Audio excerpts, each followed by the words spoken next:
2 weeks ago, one of our best advocates was put behind bars for rescuing animals from horrific conditions. Sky, from Vegan Of Course, asked me what I thought about it, and these are my honest thoughts. So how do you feel about that? Do you think that that's a good strategy to be having one of our most important and eloquent voices behind bars? That feels like a loaded question there. Well, I mean, okay. So the question is, the question is not whether or not Wayne Hsiung should have done what he did. He did it. I think it's great. We need to be rescuing animals. We need to be bringing attention to this, catching footage, all that stuff. But is it a good strategy? People do that without getting arrested. That part. Yes, but okay. So here's how I think about it, right? Yeah. So it was like a few months ago. One of my friends messaged me like, let's run a hypothetical. Like, say we have achieved animal liberation in a generation. How do you think we did it? So I was thinking about that for a while. And for me, it seems to all come back to this legal route. And it's unfortunate that morality is so informed by legality. But I also think about this like with marijuana, right? Like my parents, they were like very anti-weed. Like they would not, like my sister was smoking weed. They didn't like it. They would never smoke it or eat edibles or anything. As soon as weed is legalized in Michigan, now my mom's taking edibles every day. You know, she's buying it, she's mailing it. So like as soon as something is legal, it like completely changes the way people think about it.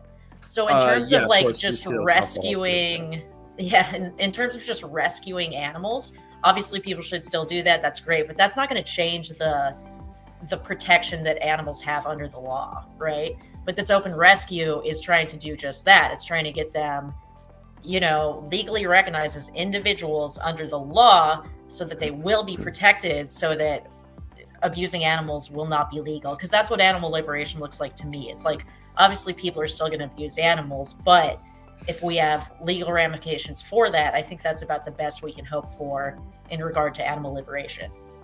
I love everything you said, but I missed the part where where that lands one of our brightest minds, eloquent voices behind bars. Like, why?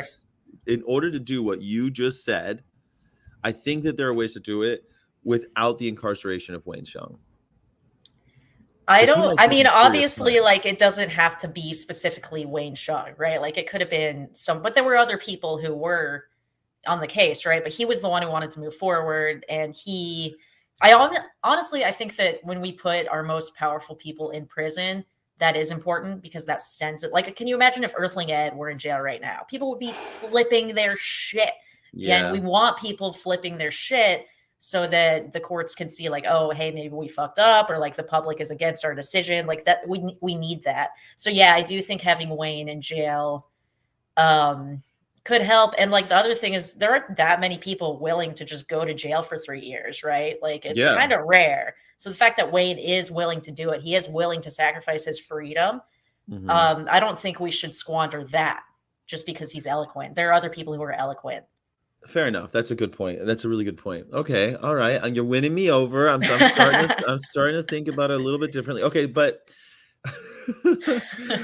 all right, but if he keeps doing it, if this is the strategy we stay with, is my biggest concern. Let's say he goes away for 3 years. He probably won't do all 3 years. He'll do 6 to 8 months or something like that. You know, he's probably going to be a good boy in there. He's probably not going to kill anybody while he's in, you know. Who knows? You never know. Go off the rails. Yeah. Prison changes you. You know what I mean? That's true. It's true. So he gets out, and then he does the same thing, the same tactic, the same strategy. He goes back in. When you do that a couple times, recidivism is you usually with recidivism you normally see an increase in the length of a sentence. Yeah.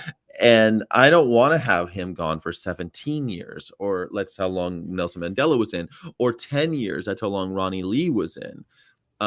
We've had social justice leaders in jail, and that's the Shack people. The Shack guys. Conroy was in for 4 years. Yeah, Lauren Gazzola. And so when you talk to those people, they say you can't advocate for anyone when you're in. Yeah, no, definitely. And I mean, I understand that, and I think that Wayne knows that too, right? Like if he were facing 17 years in prison, maybe he wouldn't want to do that. But there is another trial that was supposed to be going on right now, but it got pushed back to March. But who knows what's going to happen with that if he goes to jail for fucking, 6 months or whatever. But yeah, so the fact that he didn't get acquitted now does make that trial, it could have harsher consequences. But also that one's with beagles, right? The jury is not going to rule against someone who was helping dogs. Probably. Everyone loves people helping dogs. If you want to see the whole conversation, head over to Sky's channel. If you want to help Wayne and get involved with Open Rescue, check out the links in the description. Otherwise, I'll see you this Friday.